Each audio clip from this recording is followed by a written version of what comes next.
কয় বাবা সিদ্ধি খাইলে কুলে বুদ্ধি, যে কয় সিদ্ধি খাইস না তার বাড়ির পাশ দিয়ে যাইস না, যে কয় সিদ্ধি খাইস তার বাড়ির পাশ দিয়ে ঘুরে ঘুরে যাইস।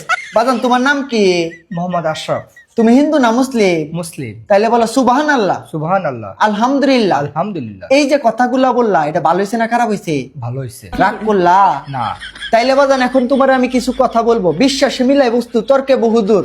তোমার যে কথাগুলো বলবো যদি সত্য হয় তাহলে সত্য বলবা, মিথ্যা বললে আল্লাহর কাছে ঠেকা থাকবা। সত্য বলবা তো?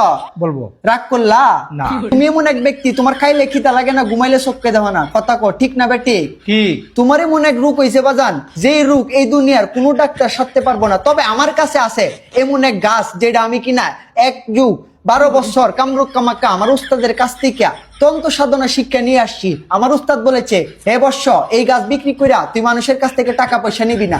বাজান আমি 500 চাই না, 1000 টাকা চাই না। বাজান আমি চাই একটা আইফোন 17 প্রো ম্যাক্স মোবাইল। হ্যাঁ আইফোন? আইফোন? সিজন এমিন কই রে, তাড়াতাড়ি আয়। বাজান একটা আইফোনই তো চাইছিলাম, তে হইছে তো চাইছি না।